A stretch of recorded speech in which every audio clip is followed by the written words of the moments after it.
Am I on? Okay. I'll wait till Edward gets done with the story. You'll have to finish it later. You got your little ear thing, Gilbert? You're teaching Sunday, by the way. Got you down on the list. The list has been posted. Well, I'll have to go back. Well, I took a picture of it. Just so that I know. That says the 8th. The 8th is Edward. And Sam, Gilbert, Charlie, me, and Dan. I got to get a hold of Charlie. Okay. Yep, you're up. I just want to, okay. Let's go to God in prayer. Father, we just thank you for the opportunity for us to study your word tonight. Father, thank you for your church family, that we are here for each other. Thank you for providing for us. We are so blessed in this nation as far as food and shelter and clothing, overabundance. And we just want to thank you for that.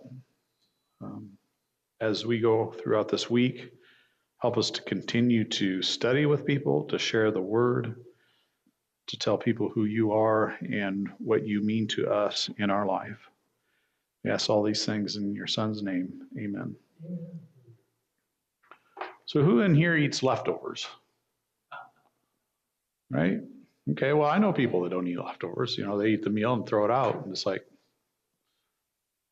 you didn't get raised by my mom and dad, obviously.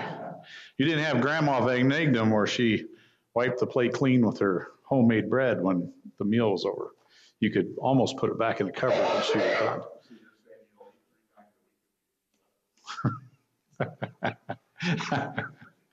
done. So Thanksgiving, turkey, right? We always buy these huge turkeys and we always got turkey left over. How long before you're tired of eating turkey and noodles, turkey sandwiches, turkey enchiladas? About a week, right? 3 or 4 meals and you're going, okay, let's either give this to the neighbors or freeze it or something because I'm tired of eating turkey, right? Well, tonight we're going to be in Exodus chapter 16. And this is the story of God providing for the Israelites. And it's a long chapter, but we're going to read it. And we're going to talk about how God will provide. He provided for them. He will provide for us. So Exodus chapter 16. Follow along if you would. I'm in the New American Standard Version. Starting with verse 1. Then they set out from Elim, and all the congregation of the sons of Israel came to the wilderness of Sin, which is between Elim and Sinai, on the 15th day of the 2nd month after their departure from the land of Egypt. The whole congregation of the sons of Israel grumbled against Moses and Aaron in the wilderness. The sons of Israel said to them, "Would that we had died by the Lord's hand in the land of Egypt, when we sat by the pots of meat, when we ate bread to the full, for you have brought us out into this wilderness to kill this whole assembly with hunger." Then the Lord said to Moses, "Behold, I will rain bread from heaven for you, and the people shall go out and gather a day's portion every day, that I may test them, whether or not they will walk in my instruction. It will come about on the 6th day, when they prepare what they bring in, it will be twice as much as they gather daily."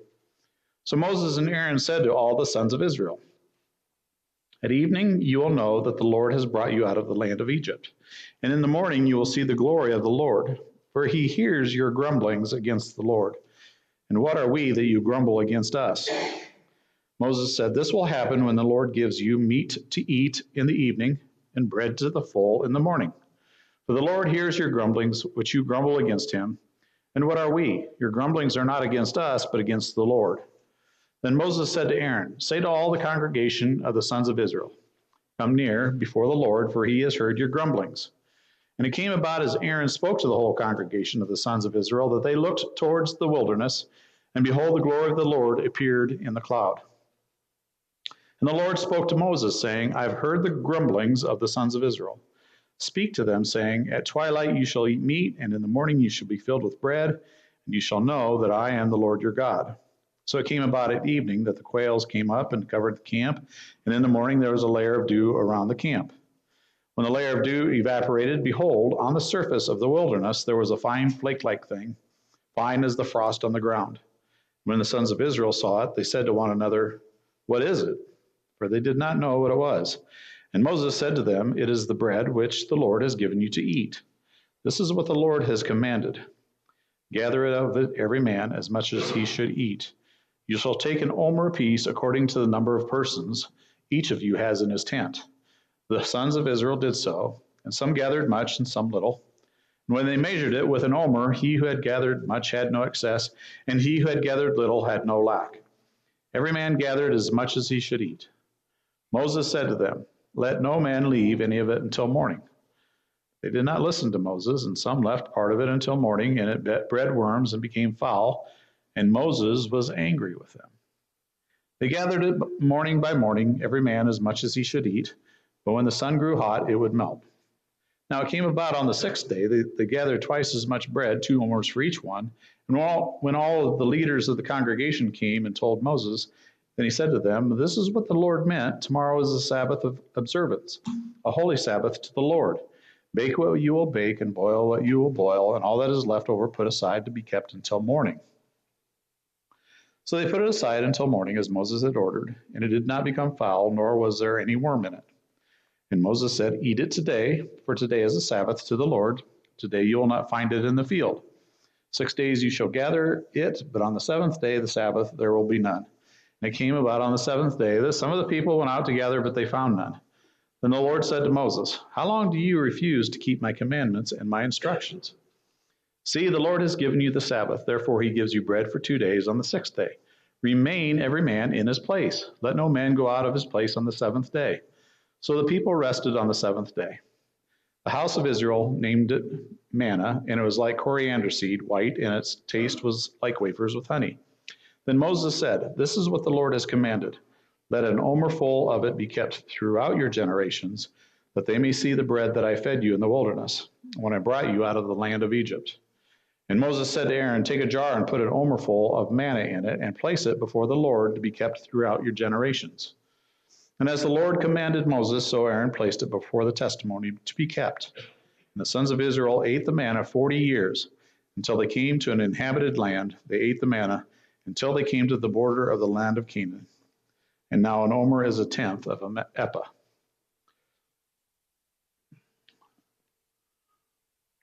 So it's not very long after the Israelites leave Egypt that they're in this wilderness of sin, is the name of the wilderness that they're in.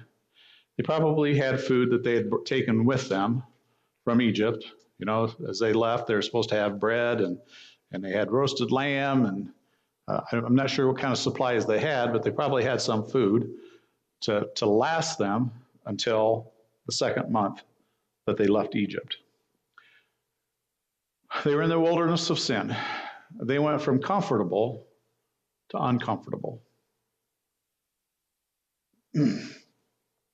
I've heard it said that it's more difficult for somebody who has wealth to lose it all than somebody who never has wealth at all to live.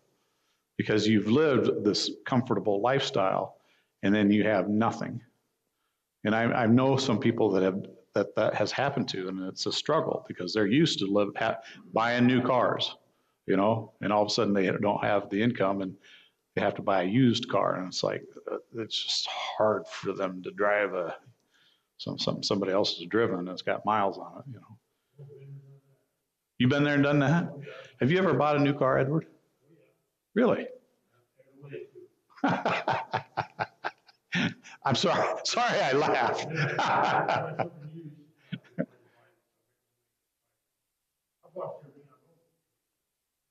Yeah.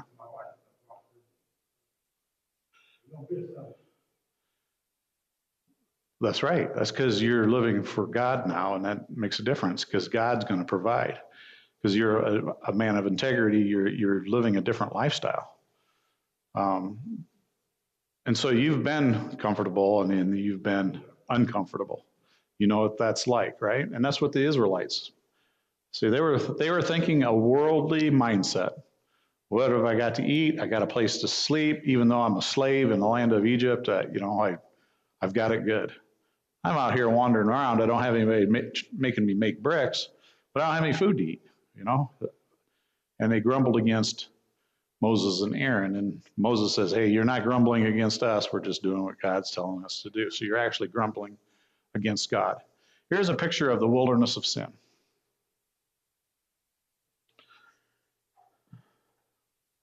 We live in America, and we live in a time, it hasn't always been that way in America, but we live in a time that if I'm hungry, or even think I might be hungry, or even if I just get the munchies, I don't have to drive very far to be able to pick up something to eat. I can go to Casey's, I can get something for the munchies. You got it now where you can order DoorDash. You don't even have to leave your house. You can just order and they bring the Taco Bell to you. And it's uncanny how many times Sandy and I have ate out, like at a Taco Bell or something. There's like 3 or 4 people standing there waiting for DoorDash. I go, really? It's that? There's that much demand for this? I just shake my head. I can't believe it. What's that, Edward?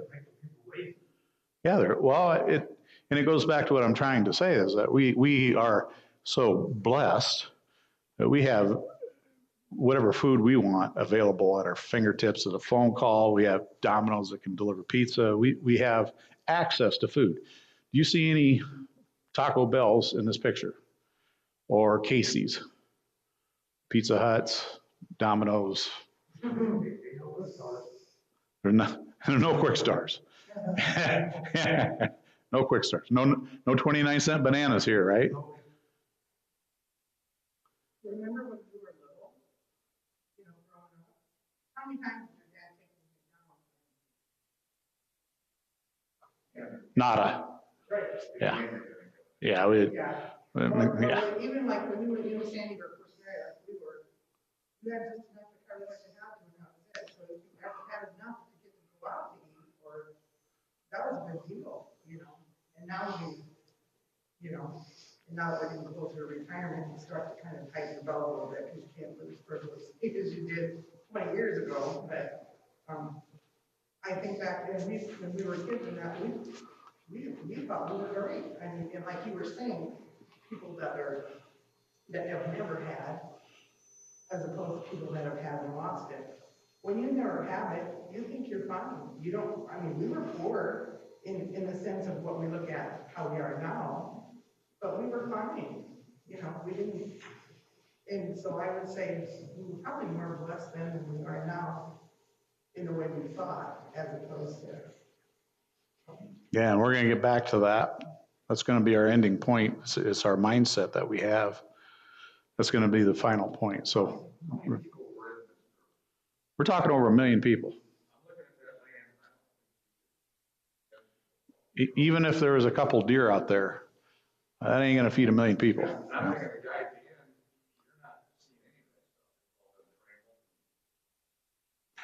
You're the last guy. Yeah. There's a lizard or whatever. They're gone, right? They're already on a spit somewhere. And I bring this up just so that because we have a hard time comprehending this. We really do. The idea that there might not be something to eat. When we first got married, we didn't have any money, but we always had something to eat. It might have been the chicken legs are on sale for 9 cents a pound, and you bought 40 pounds, and then you eat chicken legs until you're sick of looking at a chicken leg. Chicken never gets old. Chicken never gets old. I eat that every day. Well, these guys had to eat quail every day. So I'm thinking the recipe book. Can you imagine the Israelites recipe book? Quail and gravy, biscuits and quail, manna and quail.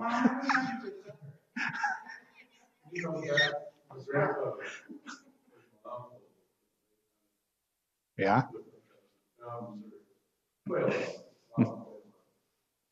He said, quail is so rich you can't eat it.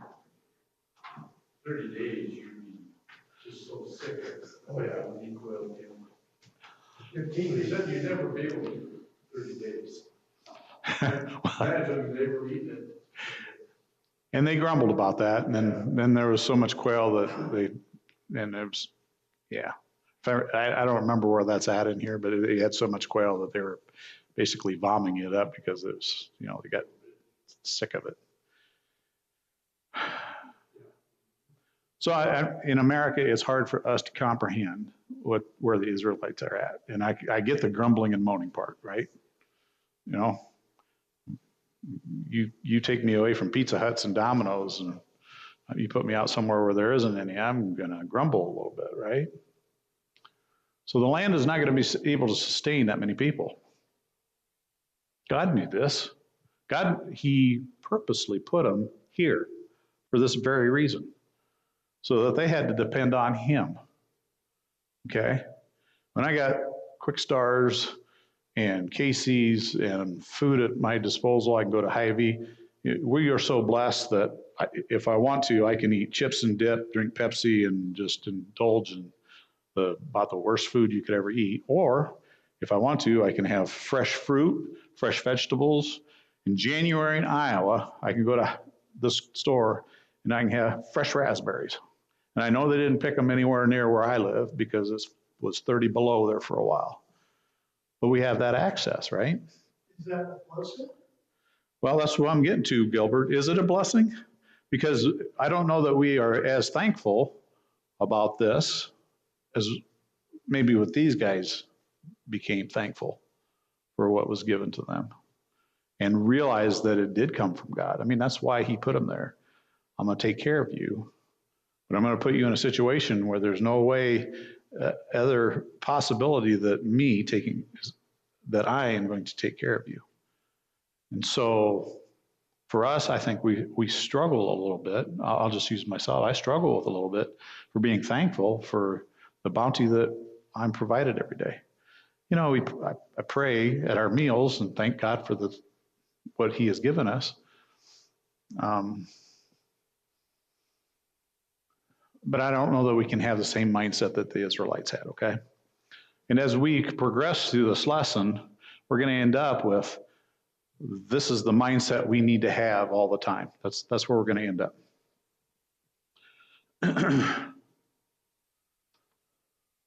So the Lord provided meat and bread for them, quail in the morning, bread at night.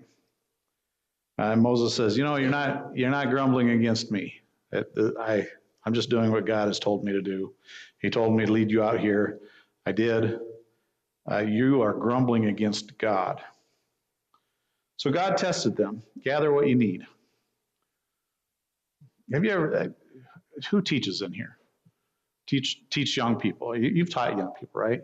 You give clear-cut instructions. Get in a single file, and we're going to walk from here to that door over there. And invariably somebody takes off and they goes over there somewhere. Like, it was pretty easy instructions. Can't you follow instructions? They have a difficult time. Or they say, what did you say? I said. I have to repeat yourself. Can you see God saying, don't gather any more than this amount because that's all you need to eat, Russ? You can only eat 2 tomatoes. I don't know why you're picking 6 of them. Because in the back of your mind, you're saying, oh, I could have one of these for later. But the reason he did that is because you have to put your trust in God. It's there, but you're not supposed to take more than you need. And of course they tried, he's not going to see him. I got a little stash over here. My wife, she anywhere within earshot? Never mind. Yeah, okay. She has a stash of candy before she got cancer, okay?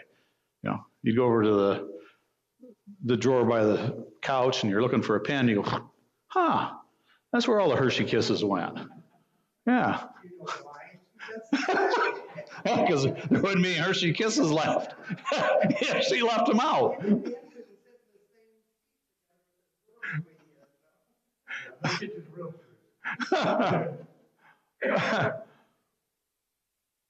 They couldn't follow God's instructions. They didn't have enough trust. They didn't have enough faith. And it's easy for us to say, you knotheads, but I'm that guy, I'm the guy that if bacon's on sale for $1.50 a pound, I fill my freezer, It was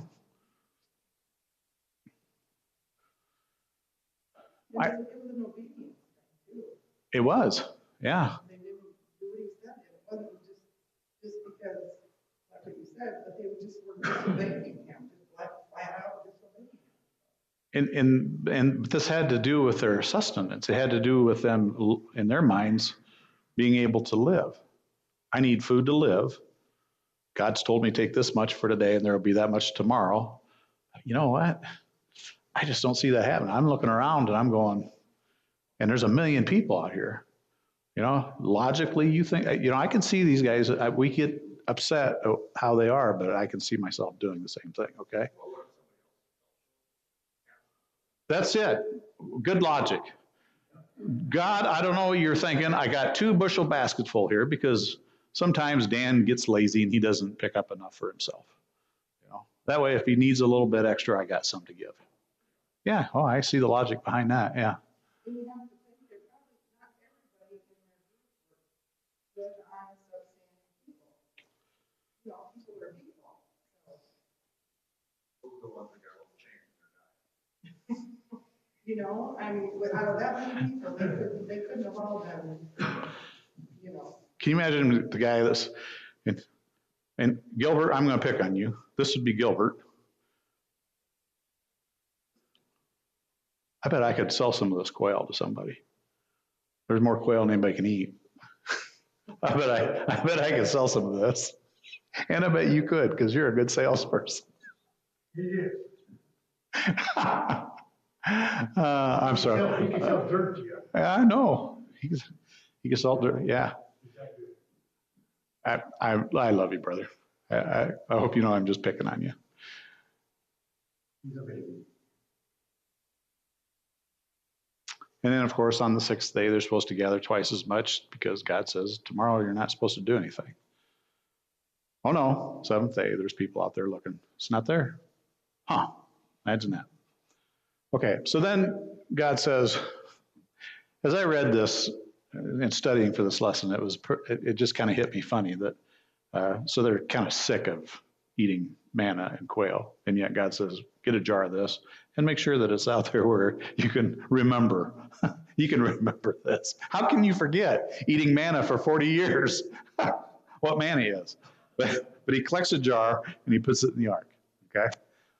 For all time, so they have this memory of the time that actually God provided for them. They needed to fully trust in God for their sustenance. 40 years they ate this. We think turkey for a week is just terrible.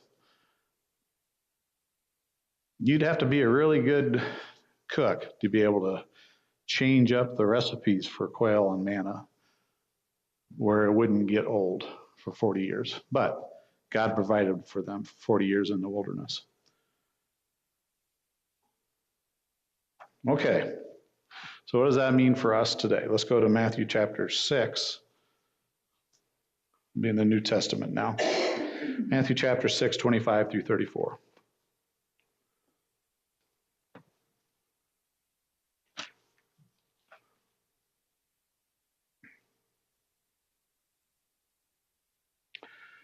For this reason I say to you, do not be worried about your life as to what you will eat or what you will drink, nor for your body as to what you will put on. Is not life more than food, and the body more than clothing?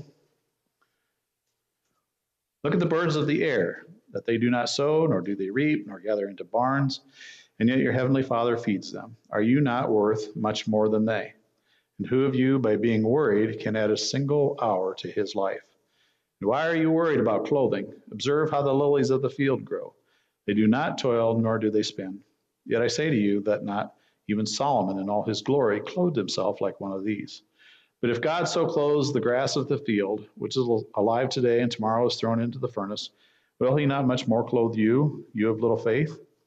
Do not worry then, saying, what will we eat, or what will we drink, Or what will we wear for clothing?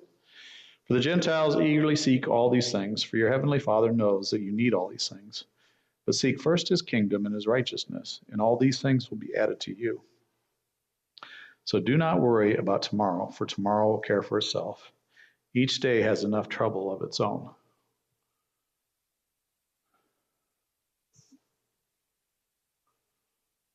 This is Jesus saying, don't worry about these things that are on this earth that you need to sustain yourself. Put the spiritual things first, and these things are going to get taken care of. And sometimes I find myself flip-flopping that. Like, I've already got in my head what we're going to eat tomorrow for lunch. We're going to have bass tomorrow, smoked bass. I've never smoked a bass before, but we're going to try it. I'm already planning ahead. And we got leftovers. We got chicken Alfredo leftovers, and we got fajita leftovers. So somewhere along the line before Sunday, those are going to be gone. So I'm already preparing in my mind what we're going to have for food. That's just who I am. This is how it works at my house. You get leftovers. So you got 4 or 5 different leftovers in the house, in the refrigerator. Now it's time to get rid of some of these. What is the oldest? It's not what I want to eat, okay? Yeah. I want the fajitas. That's what I want to eat.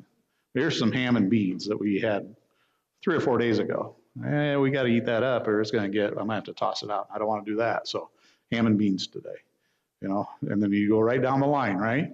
Because you don't want to waste any food. These got to get ate up before we cook anything else.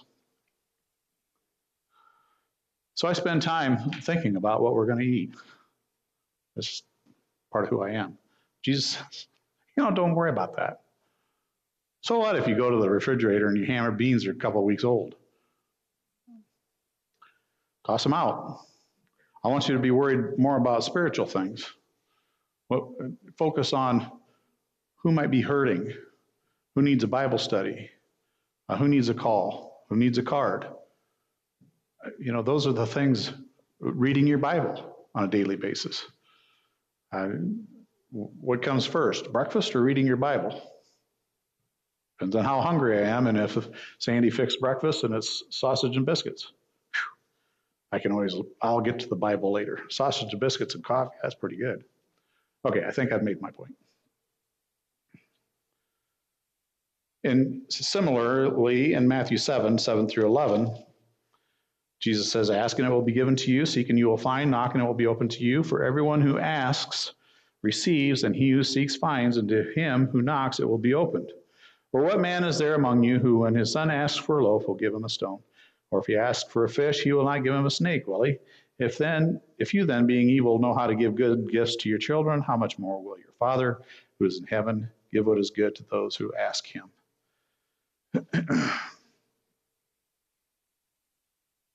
Luke chapter 12, 22 through 32.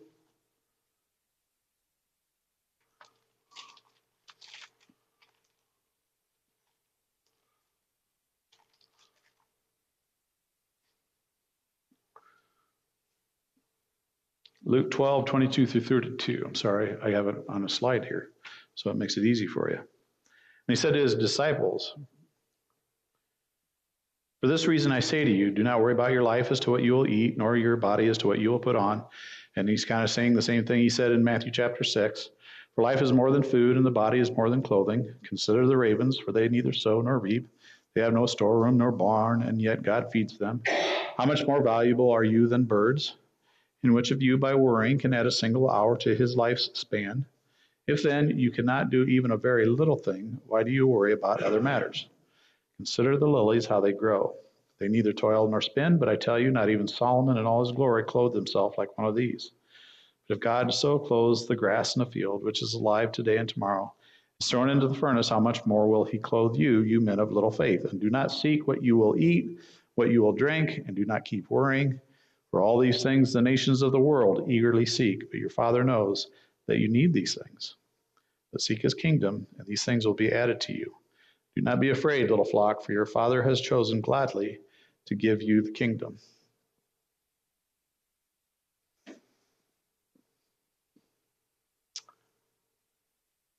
Hebrews 13, 5 and 6. If you have a comment, don't feel free to share. Go ahead, Gilbert. So I'm going to ask the question in a little bit different way than I asked previously about whether or not this is a blessing. Is it a blessing, or is it a test?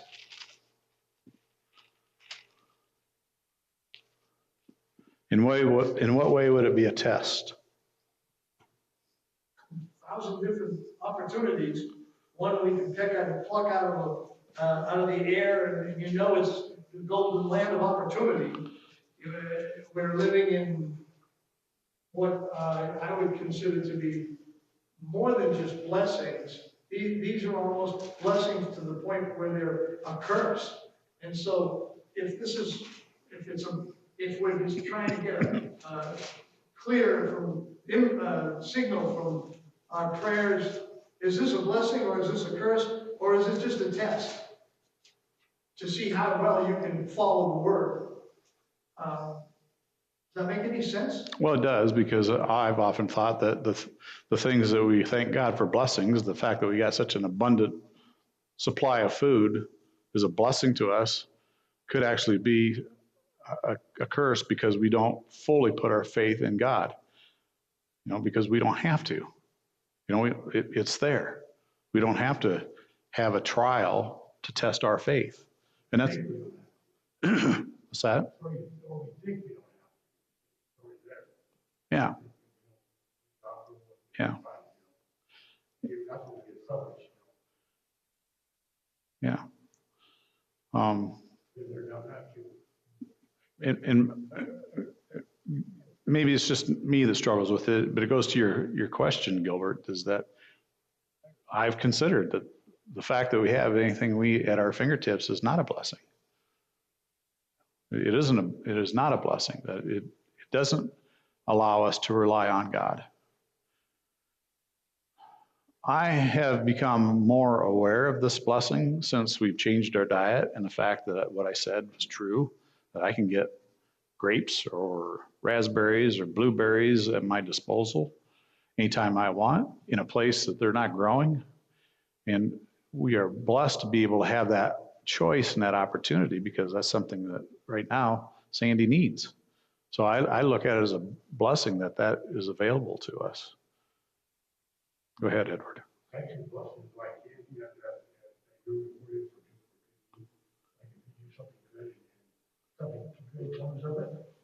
That's a blessing, That's how I take my blessings. I don't tell you else besides that. If I go out and take somebody needs food and something good happened to me that day, that's a blessing. That's like God rewarded me for it will be good. You do something good, I'll do something good for you.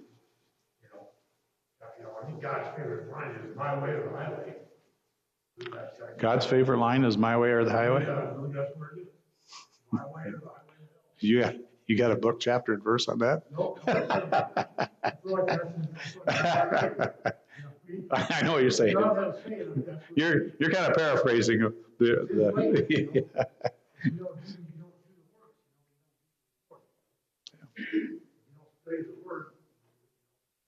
You can't learn, you can't understand it. You don't study it, You have to pick it up and look at it before you understand it. Yeah. You can't just say, oh, I got to teach my life, I'm good. You have to have the understanding why we do what we do. Why we do things that we do. That's how I feel. That's what keeps me going every day. Do good, man. To my deliveries, to my personal life, to my friends, to my family, to anybody. I try to do good, Try to give back when it's once a day, some more. Now we don't take tours on refrigerators without charging. The other day I did it for a lady who was elderly. Didn't charge her. She started paying me. I said, no, it's okay, I got it.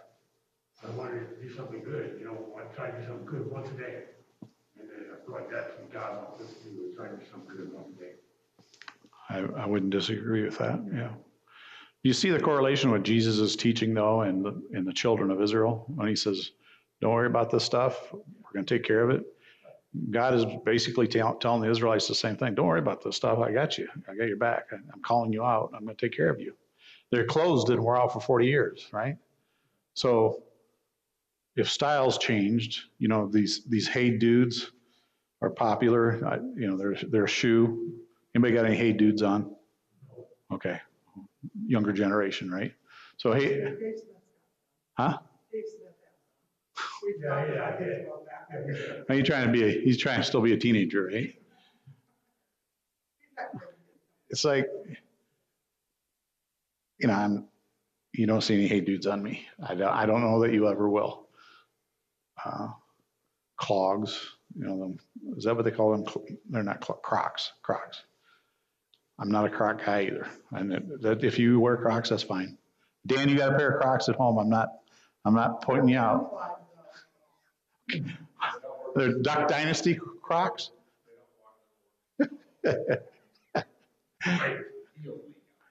So for 40 years, their clothing didn't wear out. You know, don't you think some of the women saying, you know, I'm just really sick of this scarf. I want this red scarf. I've had all of them for 40 years. I want a new one. You know. Anyway, Hebrews 13:5-6. Let's get to the very last scripture is where we're going to make our final point. 13:5-6. Make sure that your character is free from the love of money, being content with what you have. For he himself has said, I will never desert you, nor will I ever forsake you, so that we can confidently say, the Lord is my helper. I will not be afraid. What will man do to me? Be content with what you have.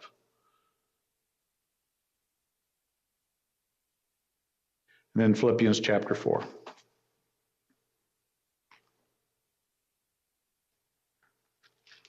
Verses 10-20.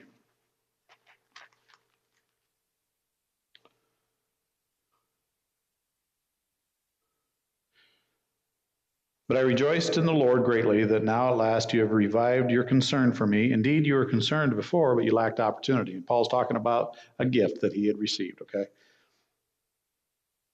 You were concerned, but you didn't have the opportunity to do it. Not that I speak from want, for I have learned to be content in whatever circumstances I am in. And that's the message for tonight right there. I want to learn to be content in whatever circumstances I am in. If I'm in the wilderness of sin, I'm content. If I have the ability to go down and buy fruit at the grocery store in the middle of winter, I'm content. Learn this being content in whatever circumstances you're in. I know how to get along with humble means, and I also know how to live in prosperity. In any and every circumstance, I have learned the secret of being filled and going hungry, both of having abundance and suffering need. I can do all things through him who strengthens me. Nevertheless, you have done well to share with me in my affliction. You yourselves also know, Philippians, that at the first preaching of the gospel after I left Macedonia, no church shared with me in the matter of giving and receiving but you alone. For even in Thessalonica, you sent a gift more than once for my needs. Not that I seek the gift itself, but I seek for the profit which increases to your account. But I have received everything in full and have an abundance. I am amply supplied, having received from Epaphroditus what you have sent, a fragrant aroma, an acceptable sacrifice, well pleasing to God. Here's the other side of that. He says, not that I seek the gift itself, but I seek for the profit which increases to your account. The people that got a blessing from this were the people that gave the gift to Paul. And he's saying that to them. This is helping you because it's developing faith in you. You're having to take something of yours and give it to me. And you are going to be blessed by that, just as you were saying, Edward. So two things. Be content. Learn to be content in whatever circumstances you have. And allow people to be blessed by blessing you. I struggle with that. You struggle with that, Russ? Do you struggle with accepting people wanting to do something for you?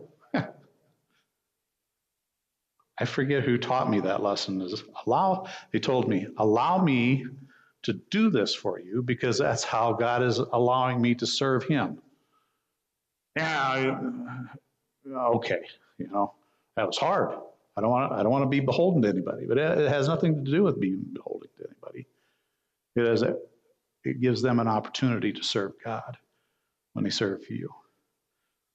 Glenn Davis is the one that says, just say thank you, just accept it, say thank you very much, and let them do that to you, for you. To you. Well, to you. Of course, he was one of those giving people that it's like, no, Glenn, let me do this for you. It's how I can serve you. Okay, so those are the two things I hope we can come away. Be content, no matter where you're at. And allow people to serve you. Any final thoughts or questions? You can hurt someone by not letting them. Because on your part, it's a pride thing. Mm-hmm. When you get right down to the gravel, you're being prideful and not letting them, even if you don't need it, but then you can hurt their feelings. And I've been guilty of that before, hurting somebody's feelings for not letting them do something for me, And then the other thing I'm going to say is, I think we can take this a step further too, that it isn't just what we eat and our clothes and everything. Because if we didn't have any of that, we still have what we need. We have our salvation. So if it ever came to the point where, say, we're taken over by somebody and we had to live the life of the Jews that lived in the concentration camps and that, we still have our joy. We still have what we need because we have our salvation. It's great to have clothes, and I don't think any of us want to sit in here with a bunch of naked people, or not have food, or have all of our kids wiped out like Job, or any of that. And in fact, like him, he still had his relationship with God, and he knew God was going to take care of him. It's our spiritual take care of that's the most important. Agreed. I'd like a follow-up to that point. Okay, so just imagine we're in this concentration gulag camp, and we're comparing notes. We're talking about our faith, and with the 5 minutes a day that we have off from our slavery work, we're talking about the Lord. We're trying to be joyful in our hearts.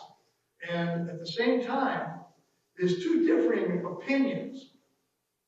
Because when Jesus said you'll be free, he meant you'll be free spiritually.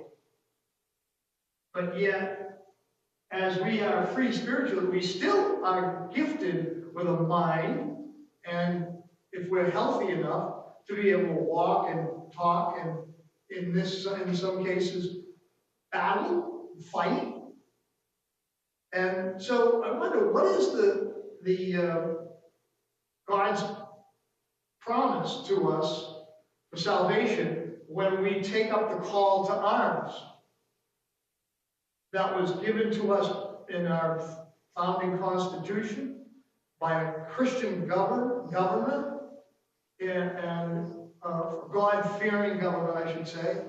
And what is God's promise to us for salvation if we are called to arms and we answer the call, as opposed to the blessing of inner joy that we might also have?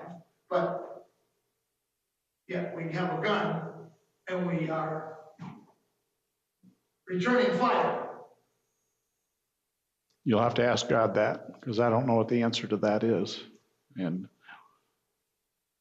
I know there were a lot of spiritual people at that time that chose not to choose sides.